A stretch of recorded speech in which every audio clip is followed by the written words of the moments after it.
মাংস। আজকে খাবার আরো একটা খাবার দিয়ে এসেছি, খুদের ভাত আর ভর্তা ভাত। ঈদের পর মাংস ভাত খেতে খেতে আমার নাজেহাল অবস্থা হয়ে গেল, তাই এবার অন্য কিছু ট্রাই করব। আজকে খুদের ভাত খেয়ে দেখি কেমন লাগে। চলো বন্ধুরা, আজকে দেশে খাবার ট্রাই করে দেখি কেমন লাগে। অবশ্যই তোমরা বাসায় ট্রাই করবে। Let's go. এই দেখো বন্ধুরা, মাকে বললাম, মা আমায় সুন্দর করে একটা প্লেট সাজিয়ে দাও তো। দেখছো মা কত সুন্দর করে প্লেটটা সাজিয়ে দিল। মা কিন্তু আমায় অনেক ভালোবাসে, মায়ের হাতে রান্না খেতে সবচেয়ে বেস্ট। মাদেরও কি মায়ের হাতে রান্না খেতে অনেক ভালো লাগে?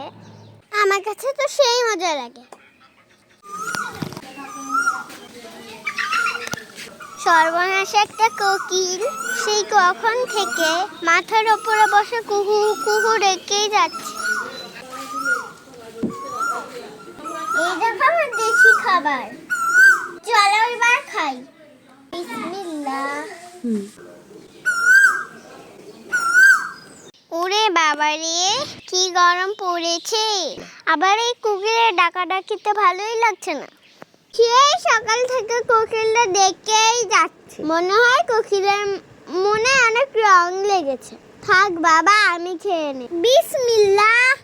সকালে উঠেই দেখি মা অনেক ভর্তার আইটেম করে। মাকে জিজ্ঞেস করলাম, মা কি রান্না হবে? মা বললো খুদের ভাত আর ভর্তা। আমি তো মহা খুশি। মাকে বললাম, মা আমাকে একটা প্লেট সুন্দর করে সাজিয়ে দাও তো।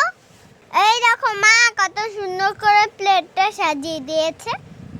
চলো বন্ধুরা, তোমাদেরকে দেখ মা কি কি ভর্তা দিয়ে আমার প্লেট সাজিয়ে দিয়েছে। একটু কলার ভর্তা, একটু আলু ভর্তা, একটু শুটকির ভর্তা, একটু বেগুনের ভর্তা, আর নিয়েছি একটা জালি কাবাব। আর সালাদের জন্য নিয়েছি 2 পিস শসা, একটা পেঁয়াজ, এক টুকরো লেবু, আর নিয়েছি একটু শুটকির লাড়া, আর নিয়ে নিলাম এক বাটি খুদের ভাত। মা আবার একটু মাংস দিল, আর নিয়ে নিলাম ডাউল।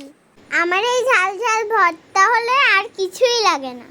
তোমরা তো দেখেছোই বন্ধুরা, আমি কয়েক বাইট খেয়ে নিয়েছি। ঝাল ঝাল আলু ভর্তা, কলা ভর্তা আমার কাছে অনেক ভালো লাগছে, খেতে কিন্তু দারুণ হয়েছে।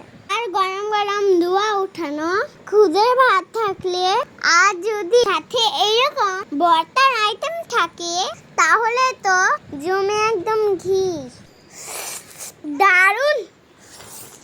এরকম ভর্তা ভাতের সাথে শসা থাকলে আর কি লাগে বলো বন্ধুরা?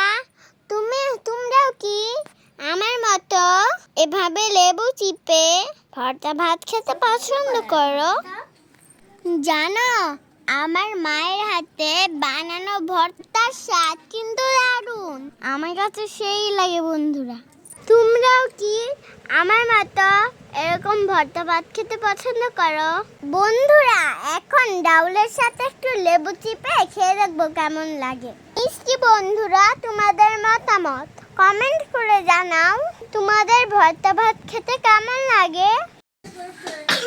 আচ্ছা, এই দেখো খাবারের মধ্যে আবার হেঁচকি উঠে গেল, ঠিক আজকের দিনটার মতো। আগেই ছিল সূর্য মামাটা অনেক রাগী, আর এখন আকাশটা কেঁদে ফেললো।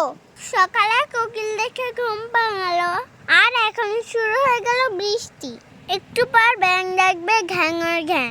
আমি তাড়াতাড়ি করে খাবারটা শেষ করে নিই বাবা। আর তোমরা তাড়াতাড়ি করে ভিডিওটা লাইক করো, চ্যানেলটা সাবস্ক্রাইব করে দাও। বাই বাই বন্ধুরা, আল্লাহ হাফেজ। মা, বাহিরে অনেক বৃষ্টি হচ্ছে, আমাকে হইছে কাগজের নৌকা বানিয়ে দাও না, আমি ভাসাবো। মা, আমায় এই কাগজের নৌকা বানিয়ে দাও না, আমি বৃষ্টির পানিতে ভাসাবো। কাগজের নৌকা? একটু দাঁড়াও, তোমাকে এখনই বানাই দিতেছি। ঠিক। এই দেখো বন্ধুরা, মা আমার জন্য কত সুন্দর করে কাগজের নৌকা বানিয়ে দিচ্ছে। আমি কিন্তু প্রতিবারই মায়ের কাছ থেকে এভাবে নৌকা বানিয়ে নিই, বৃষ্টির পানিতে ভাসাবো বলে। মা সব সময় আমাকে কাগজ দিয়ে সুন্দর করে নৌকা বানিয়ে দেয়।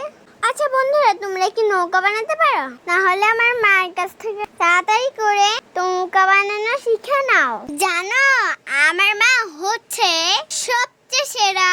আই লাভ ইউ মা, আমি তোমায় অনেক ভালোবাসি। এই দেখো কত সুন্দর নৌকাটা বানিয়ে দিল, আমি তো অনেক খুশি। এবার একটু নেচে নি, কাচিকা ডিঙ্কা চিকা। মা ছাতাটা দাও তো, বৃষ্টির পানিতে আমি নৌকাটা চালাবো। এই দেখো বন্ধুরা, আমার নৌকা কিরকম বৃষ্টির পানিতে হন হন করে চলে যাচ্ছে। আমি একটু ছাতাটা নিয়ে আশপাশটা ঘুরে আসি। আরে আমার নৌকাটা তো থেমে গেল। আরে নৌকা চল বেটা। আমার মতো তোমাদের কি বৃষ্টিতে ভিজে ভিজে নৌকা চালাতে অনেক ভালো লাগে?